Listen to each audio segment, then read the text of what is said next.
First of all, welcome to the Wild West. I am Tracy. I'm happy you're here. Thank you for being here. If you're new, welcome. I'd love it if you subscribe. I'm doing a 30-day challenge. And my personal goal, and I have not said this out loud to anyone yet, to get to 700 subscribers.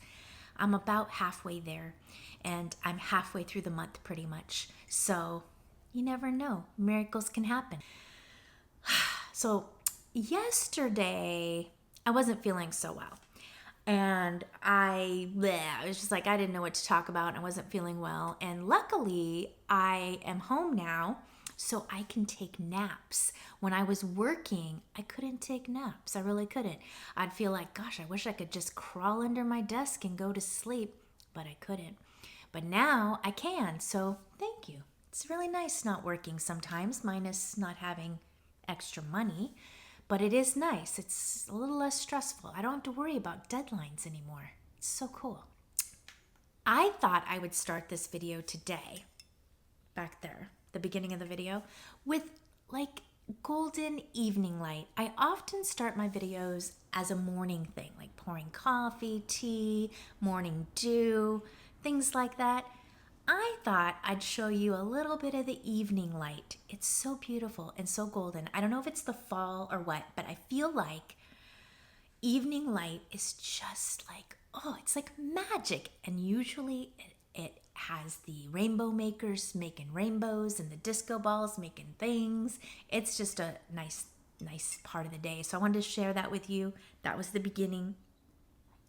I had chicken soup last night. I had all the ingredients to make chicken soup, so I made chicken soup for the sore throat.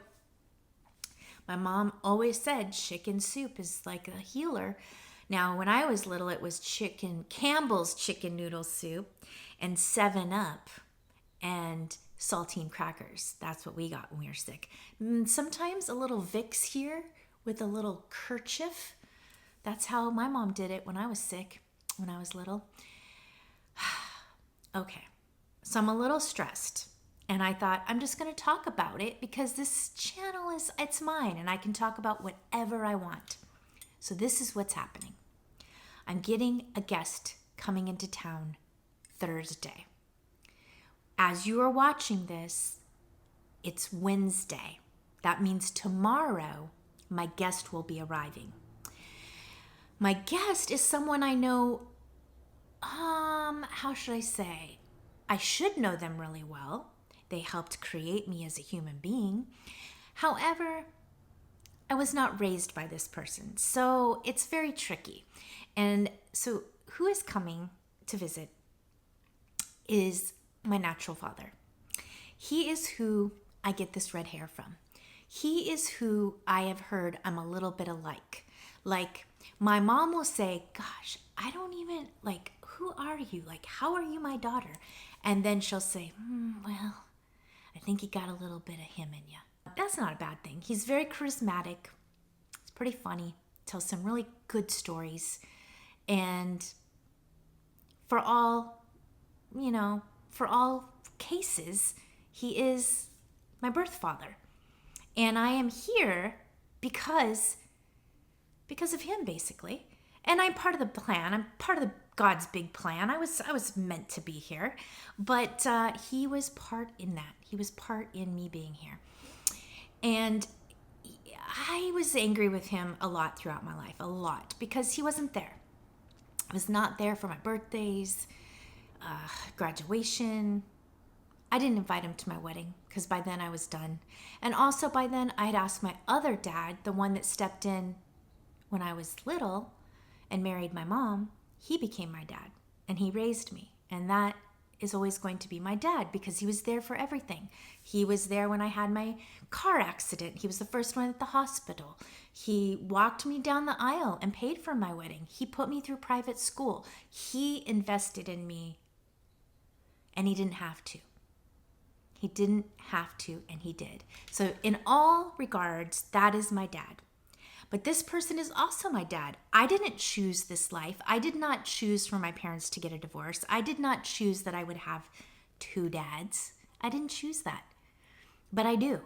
And it's really hard because when I was growing up, I always felt like I was protecting everyone's feelings. I knew that my real dad had a problem with my stepdad, who is now my adopted dad. It's so confusing. They didn't really like each other, obviously, for obvious reasons. And my mom had a hard time with him. She divorced him. And they really didn't like each other. So I knew that. So when I would go visit him in the summers up north, I was careful with my words. I never called my dad that was raising me dad in front of my other dad because it would hurt his feelings. Does that make sense? And even now, when I talk about them as adults, and I'm in my 50s and my parents are in their 70s, and I will call them by their name, like such and such name, instead of mom or dad, because I don't want to hurt anyone's feelings. It's so weird. The reality is he's pursuing me and he's pursuing me. And I've tried to shut him out many of times. I have. I'm like, I don't need this. You are this. You are that. I let him have it. I told him I was adopted. I wasn't even nice about it. I was like, Dad, I had my other dad adopt me because you were not there. And he has a lot of excuses. And I don't know what's truth and what's not truth, but he keeps pursuing me. And I think, what kind of a person am I to not allow someone to maybe even say they're sorry, or to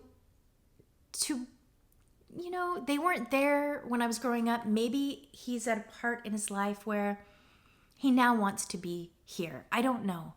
I got to give him a chance. I just got to give him the chance and say, okay, what's up? What do you want to talk about? I really don't like talking to him, to be honest. I don't want him to know anything about me, and he'll say that on the phone. He'll be like, you don't even let me get to know who you are. I was like, yeah, you're right, I don't. I don't want you to know who I am. It's so weird. I get so feisty. Like, but it's a battle. It's like a tug of war. It's like, one minute I'm like so angry with him, and the next minute I'm like, well, I mean, what does he have to say? What does he have to say? It can be a different kind of relationship. It doesn't have to be the traditional father-daughter relationship. It could be something different. And I can have forgiveness in my heart, and I can say, you know what? You're pursuing me now.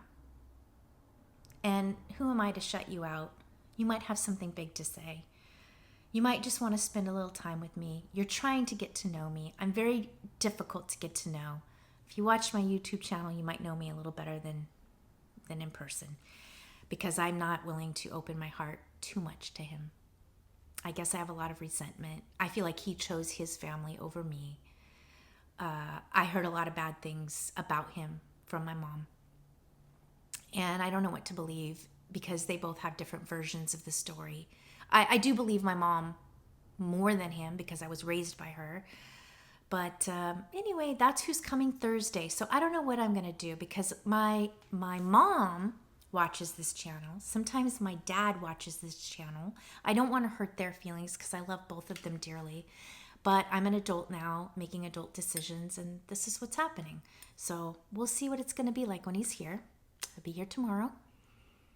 Oh, I don't even know. Am I going to sneak away and film an Ivy Moon? What am I going to do? I'm on a 30-day challenge. We'll see. Is he going to be in it? I don't know. Do you want to see who he is? You want to see where I came from? I don't know. We'll see.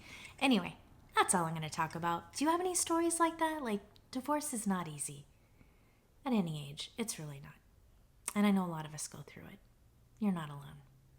Peace, love, and keep going.